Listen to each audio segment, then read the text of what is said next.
नमस्ते बच्चों, GDM BBS school online classes में आपका स्वागत है।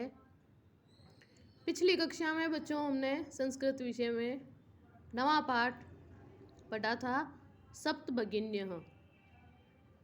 सप्तभगिन्य अर्थात 7 बहनें। ये एक उपनाम है उत्तर पूर्व के 7 राज्यों का। तो समझ आया होगा आपको। आज हम इसके आगे देखते हैं। इसका हिंदी अनुवाद भी आपने किया होगा। शब्दार्थ और हिंदी अनुवाद आपको कॉपी में करने हैं। आज हम इसके अभ्यास प्रश्न देखेंगे। आज इसके पहले शब्दार्थ देख लेते हैं हम। बाढ़म बहुत अच्छा,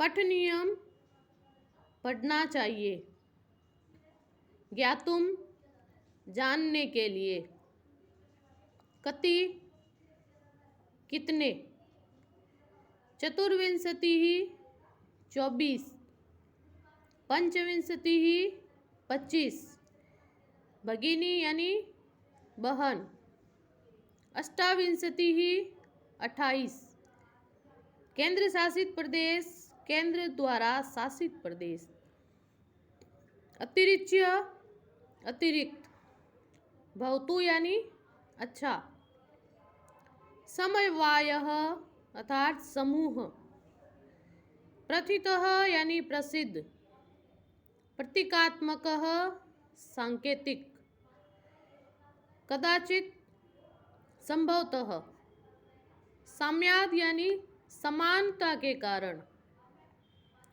उक्तो उपाधिना, उक्त यानी कही गई, उपाधिना यानी उपाधि, कही गई उपाधि से, नामनी यानी नाम में, संशय यानी संदेह।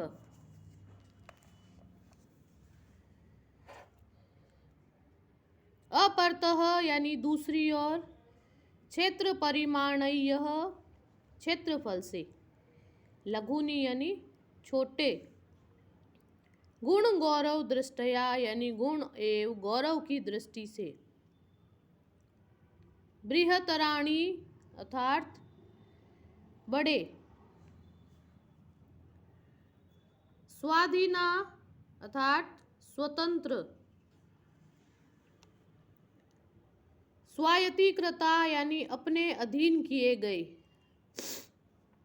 महत्व महत्वाधायिनः महत्व को आधायिन यानी रखने वाली, धारण करने वाली, श्रुत मधुर शब्द, सुनने में मधुर शब्द, प्रभृति भी यानी आदि, विहितम विधि पूर्वक किया गया, प्राकृतिक संपत्ति अर्थात प्राकृतिक संपदा से, सुसमृद्धानि बहुत समृद्ध, भारत वृक्ष से भारत रूपी वृक्ष में, पुष्प स्तबक सदृशानि, पुष्प यानी फूलों का, स्तबक यानी गुच्छा,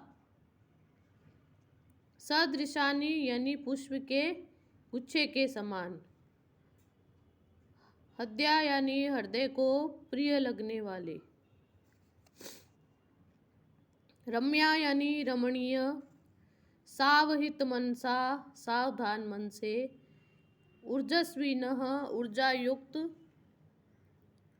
पर्व परंपरा भी अर्थात पर्वों की परंपरा, परिपूरिता पूर्ण भरे पूरे, सम अभिनंदनीयम स्वागत योग्य। ठीक है, ये शब्दार्थ है। अब हम अभ्यास प्रश्न देखते हैं। ये आप अपनी कॉपी में करेंगे और इसका हिंदी अनुवाद भी कॉपी में करेंगे। प्रश्न पहला है हमारा, उच्चारण कुरुतः। साथ साथ आप भी उच्चारण करेंगे शुद्ध रूप से। ये आपको कॉपी में नहीं करना, सिर्फ उच्चारण करना है, बोलना है। सुप्रभातम, चतुर्विंशतिः, सप्तभगिन्यः, गुणगौरव दृष्टया, महत्वादायिनी, द्विसप्ततितमे, प्राकृतिक संपत्तिः, पुष्पस्तबक सदृशानि। पर्व परंपराभिः वंशवृक्ष निर्मितानां वंशोद्योगोऽयम् अंतर्राष्ट्रीय ख्यातिम्। अब देखते हैं दूसरा प्रश्न। दूसरे का पहला है, दूसरा प्रश्न एक पद में उत्तर देना है, अर्थात एक शब्द में। पहला प्रश्न है अस्माकं देशे कति राज्यानि सन्ति, अर्थात हमारे देश में कितने राज्य है। वो हमने इस पुस्तक में पढ़ा है 29 राज्य है, लेकिन वर्तमान में कितने हैं, 28 राज्य है। तो हम अपने उत्तर में लिखेंगे कितने, अष्टविंशति राज्यानि। एक शब्द में उत्तर देना है तो आप केवल इतना ही लिखोगे, अष्टविंशति राज्यानि। अगला प्रश्न है प्राचीने इतिहासे का स्वाधीनः आसन्। प्राचीन इतिहास में यानी पुराने इतिहास में हमने क्या पढ़ा है कि का यानी कौन से, स्वाधीन आसन कौन से देश स्वाधीन थे, अर्थात कौन स्वतंत्र थे, जिनके कभी परतंत्र नहीं हुए, अर्थात जिन पे किसी का शासन नहीं किया गया, कौन से स्वाधीन थे, स्वतंत्र थे। तो उसमें हम लिखेंगे सप्त भगिन्यः, अर्थात 7 बहिने, 7 सिस्टर्स, 7 बहिने क्या है, जो 7 बहनों वाले राज्य है वो क्या है, स्वतंत्र थे। अगला प्रश्न देखते हैं केषां समवायः सप्त भगिन्यः इति कथ्यते। केषां समवायः यानी किन राज्यों का समूह क्या है, सप्त भगिन्य 7 बहिने कहा जाता है। किन का समूह 7 बहिने कहा जाता है, किन चीज़ों का समूह है, तो वो हम लिखेंगे सप्त राज्यानां समवायः, अर्थात सप्त राज्यानां समवायः 7 राज्यों का जो समवाय यानी समूह है वही सप्त भगिन्य कहा जाता है। तो इतना ही उत्तर लिखना है। अस्माकं देशे कति केंद्र शासित प्रदेशा सन्ति। हमारे देश में कितने केंद्र शासित प्रदेश है, तो उसमें भी वर्तमान में 8 केंद्र शासित प्रदेश है, तो हम लिखेंगे अष्टः, अष्टः देशे।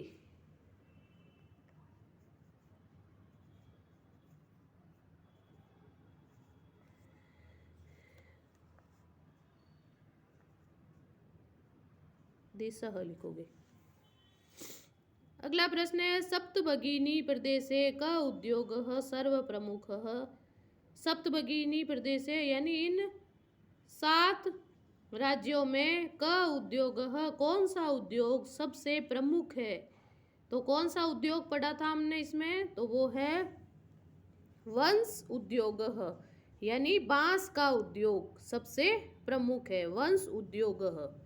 ठीक है, ये हमारा दूसरा प्रश्न हो गया। अब तीसरा देखते हैं। पूर्ण वाक्येन उत्तराणि लिखत। पूर्ण वाक्य में पूरी पंक्ति में इसमें आपको उत्तर देना है। भगिनी सप्तके कानि राज्यानि सन्ति। भगिनी सप्तके यानी 7 बहिनों में, कानि यानी कौन से राज्य है, सप्त भगिनी में कहे जाने वाले कौन से राज्य है, तो उसमें आप उत्तर लिखेंगे ये। पहला उत्तर है अरुणाचल प्रदेशः, असमः, मणिपुरम, मिजोरमः, मेघालयः, नागालैंड, त्रिपुरा चेति। हो गए 7। तो ये आप पहले का उत्तर लिखोगे। 7 राज्यों सप्तभगिन्य में कौन से राज्य है, तो वो हो गया अरुणाचल प्रदेश, असम, मणिपुर, मिजोरम, मेघालय, नागालैंड, त्रिपुरा से इति।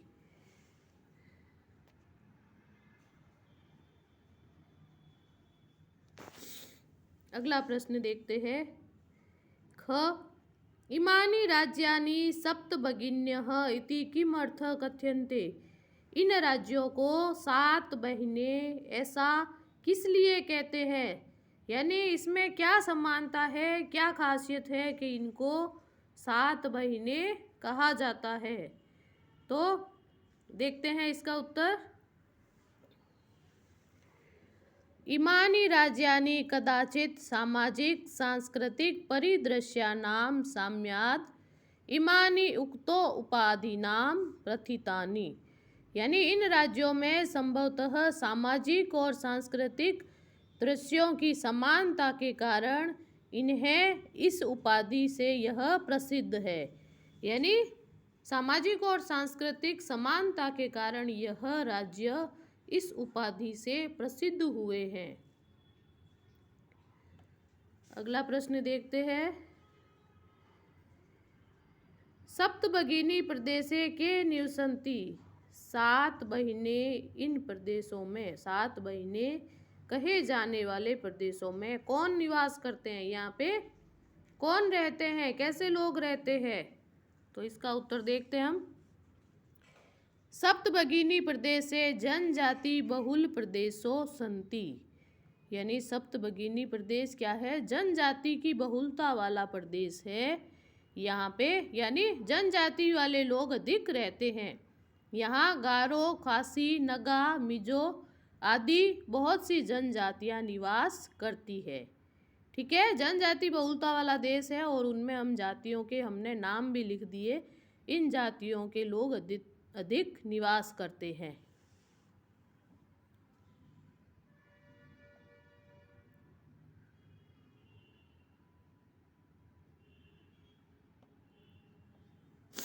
अगला देखते हैं हम प्रश्न।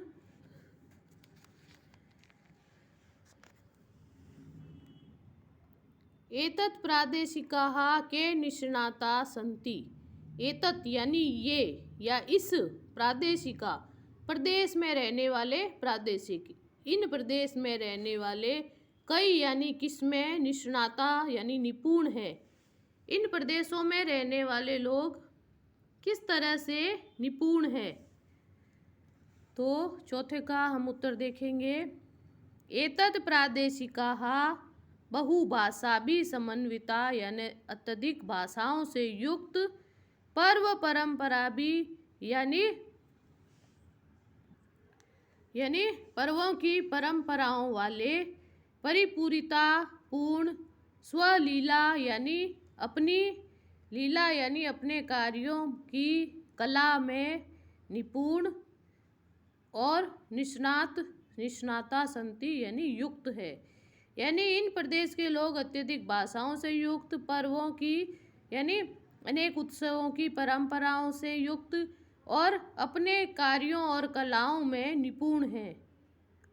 एतत् प्रादेशिका बहुभाषा भी समन्विता, पर्व परंपरा भी परिपूरिता, स्वलीला कला भी च निष्णाता सन्ति। यानी अनेक भाषाओं में, पर्वों में आदि में, अपने कार्यों में क्या है, ये लोग निपुण है।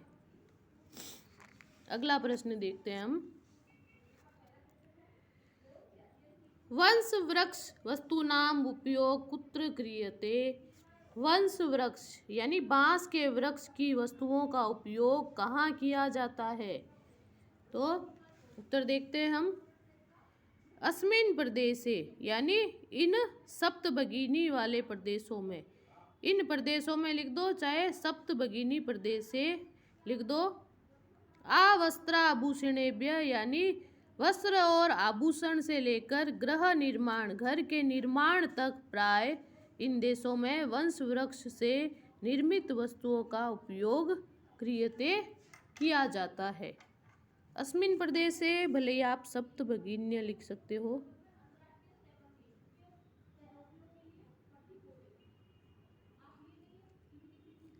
ये या फिर ये दोनों लिख देना।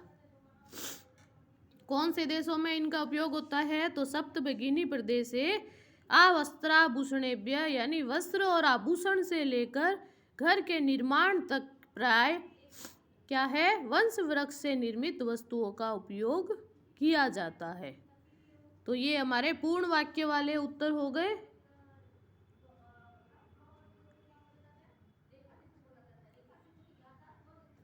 अब हम अगला प्रश्न देखते हैं। रेखांकित पद आधृत्य प्रश्न निर्माण कुरुतः। रेखांकित पद, अंडरलाइन किए हुए पद के आधार पर आपको प्रश्न बनाना है, अर्थात रेखांकित पद को हटा के उसकी जगह प्रश्नवाचक शब्द लिखोगे। जैसे हम सब अपने देश के राज्य के विषय में जानना चाहते हैं, तो देश के राज्य, अपने देश के हटाएंगे तो क्या हो जाएगा, हम सब किसके बारे में जानना चाहते हैं। तो नाम की जगह किसका, कौन, कहाँ, इस प्रकार के प्रश्नवाचक शब्द लगा के हम प्रश्न बनाएंगे। पहला हमारा उत्तर है वयम स्वदेशस्य राज्यानां विषये ज्ञातुम इच्छामि। हम सब अपने देश के राज्यों के विषय में जानना चाहते हैं। तो ये हमें हटाना है, अंडरलाइन किया हुआ इसलिए। षष्ठी विभक्ति वाला शब्द है ये स्वदेशस्य, तो आपको बताया हुआ है स्वदेशस्य षष्ठी विभक्ति का शब्द आ जाए तो आपको शब्द लगाना है कस्य। तो वयम प्रश्न बनाएंगे हम, वयम कस्य राज्यानां विषये ज्ञातुम इच्छामि। और प्रश्नवाचक शब्द निशान अवश्य लगाओगे प्रश्न में। इस प्रकार पूरा प्रश्न लिखोगे, वयम कस्य राज्यानां विषये ज्ञातुम इच्छामि। अगला है सप्तभगिन्यः प्राचीनेतिहासे, प्राचीन प्लस इतिहास, प्राचीन इतिहासे प्राय स्वाधीना एवं दृष्टा। सप्तभगिन्या 7 बहनें प्राचीन इतिहास में प्राय स्वतंत्र ही देखी गई है। सप्तभगिनी ये क्या है, सप्तभगिन्यः 7 बहनें प्राचीन इतिहास में प्राय स्वतंत्र देखी गई है। तो ये स्त्रीलिंग का शब्द है, सप्तभगिनी 7 बहनें, तो ये हटाएंगे तो हम प्रश्नवाचक शब्द लगाएंगे कहा। और पुल्लिंग शब्द होता तो हम कह का प्रयोग करते। स्त्रीलिंग हटाया है तो का प्राचीन इतिहासे प्रायः स्वाधीना एव दृष्टाः, ये हमारा प्रश्न बनेगा। अगला है प्रदेशे अस्मिन् हस्तशिल्पानां बाहुल्यम वर्तते। प्रदेशे अस्मिन् इन प्रदेशों में हाथ की कलाओं की बहुलता, हस्तशिल्प की अधिकता है। हस्तशिल्पानां तो ये क्या है, हस्तशिल्पानां की जगह हो जाएगा केशाम, किन चीजों की बहुलता अधिकता है। षष्ठी विभक्ति का शब्द है तो केशाम आ जाएगा। एतानि राज्यानि तु भ्रमणार्थम स्वर्ग सदृशानि। इन राज्यों में तो घूमना क्या है, स्वर्ग के समान है, स्वर्ग जैसा है। तो एतानि राज्यानि तु भ्रमणार्थम कीदृशानि, यानी कैसा है, इन राज्यों में घूमना स्वर्ग जैसा है। तो इस शब्द को हम हटाएंगे तो क्या आ जाएगा, कीदृशानि, कैसा है घूमना, यहाँ कैसा लगता है। यथा निर्देश उत्तरतः, नीचे दिए गए प्रश्नों में यथा निर्देश, जैसा निर्देश दिया जाए वैसा आपको उत्तर देना है। महोदये मे भगिनी कथयति, हे महोदया मेरी बहन कहती है। अत्र मे इति सर्वनाम कस्यै प्रयुक्तम। इस वाक्य में मैं इस सर्वनाम, अर्थात मैं इस सर्वनाम का सर्वनाम किसके लिए प्रयुक्त हुआ है, किसने कहा है ऐसा कि मैं भगिनी मेरी बहन कहती है। किसके लिए आया है ये, अर्थात उसका नाम बताना है हमें। मैं हो गया, मैं, वह, यह, ये सर्वनाम पद होते हैं। किसके लिए आया है ये, तो उसका नाम बताना है, तो वो है स्वरा। स्वरा ने कहा था कि मैं भगिनी, ये देखो स्वरा, स्वरा कह रही है महोदय मैं भगिनी कथयति। तो मैं शब्द, मैं कहा जाता है, मेरी ये सर्वनाम पद है, ये किसके लिए आया है, किसने कहा है, तो वो है स्वरा। ठीक है। तो इस प्रकार यहाँ मैं इति सर्वनाम पद, ये सर्वनाम शब्द किसके लिए, कस्य यानी किसके लिए प्रयुक्त हुआ है, तो हमें लिखना है स्वरा, उसका नाम बताना है। अगला है सामाजिक सांस्कृतिक परिदृश्यानां साम्याद इमानि उक्त उपाधिना प्रथितानि।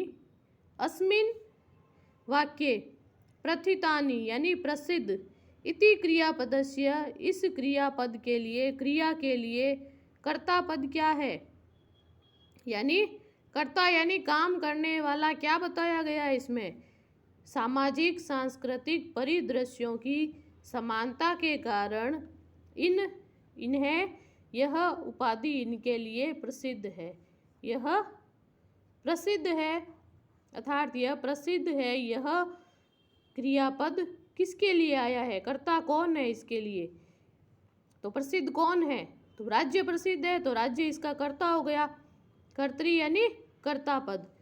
तो हम क्या लिखेंगे, इसका कर्ता पद क्या है, इमानी, यानी पढ़ा तो इमानी था, लेकिन इमानी ब्रैकेट में क्या लिखेंगे, सप्त राज्यानि, यानी इमानी के लिए यह प्रसिद्ध है। इमानी इसका कर्ता है, अर्थात इमानी किसको कहा गया है, 7 राज्यों को। ये सब 7 राज्य क्या है, इस उपाधि से प्रसिद्ध है, तो सप्त राज्यानि, ये इसका उत्तर हो गया। एतेषां राज्यानां पुनः संगठनम विहितम, इन राज्यों का फिर से क्या है, संगठन हुआ है। अत्र यानी यहाँ पे संगठनम, संगठन, इस क्रियापद का क्या है, इस कर्तृपद कर्ता पद की क्रिया क्या है, यानी कार्य क्या हुआ इसमें, इन राज्यों का फिर से संगठन विहितम यानी हुआ है। तो क्रिया क्या है इसमें, विहितम, कार्य किसी प्रकार का होना वो क्या है, क्रिया, तो विहितम क्या है यहाँ पे, क्रियापद। काम करने वाला तो होता है कर्तृपद अर्थात कर्ता, और जो काम हो रहा है आदेश दिया और प्रसिद्ध है, ये सब क्या है, अंत में जो आती है वो क्रिया है, और जो सबसे पहले आता है काम करने वाला वो क्या होता है, कर्ता। तो सबसे अंतिम में विहित आया हुआ है, विहितम क्या है, क्रियापद, तो विहितम इसका उत्तर होगा। अगला देखते हैं, अत्र वंश वृक्षाणाम प्राचुर्यम विद्यते, यहाँ बांस के वृक्षों की अधिकता विद्यमान है। अस्मात् वाक्यात् अल्पता, इस वाक्य में अल्पता इति पदस्य, अल्पता यानी कमी, इस पद का विपरीतार्थक यानी विलोम शब्द चुनकर लिखिए। अल्पता यानी कमी, कमी का यहाँ पे विलोम शब्द क्या आया हुआ है, अत्र वंश वृक्षाणाम प्राचुर्यम विद्यते, प्राचुर्यम यानी अधिकता हो गई, तो अल्पता का विलोम शब्द क्या आया हुआ है इस लाइन में, प्राचुर्यम, तो क्या लिखेंगे हम, प्राचुर्यम। ये पंक्ति उतारोगे पूरी, फिर नीचे उत्तर करके ये आप लिखोगे। अगला है, क्षेत्र परिमाण इमानी लघुनी वर्तन्ते, क्षेत्र परिमाण की दृष्टि से ये क्या है, छोटे हैं। वाक्यात, वाक्य में क्या है, संति, इस क्रियापद का समानार्थक पद चुनकर लिखिए। संति यानी होते हैं, इस क्रियापद का क्या है, समानार्थी यानी होते हैं का पर्यायवाची शब्द इसमें कौन सा आया हुआ है, तो क्षेत्र परिमाण की दृष्टि से ये सब राज्य अत्यधिक लघु होते हैं, या है, तो वर्तन्ते हो गया इसका समानार्थी, ठीक है। अगला है, पाठात् चित्वा तद्भवानां कृते संस्कृत पदानि लिखत, तद्भव होते हैं बच्चों हिंदी का शब्द, और तत्सम होता है संस्कृत का, तो तद्भव यानी हिंदी शब्दों के लिए आपको संस्कृत में लिखना है।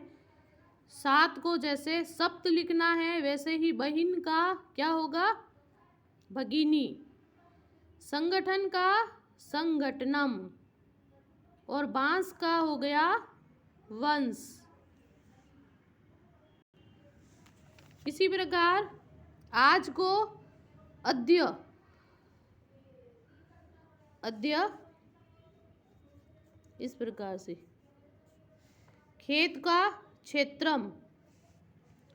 अगला प्रश्न है, भिन्न प्राकृतिक पद चिनुत। जो अलग प्रकृति वाला शब्द है उसको हमें गोला करना है।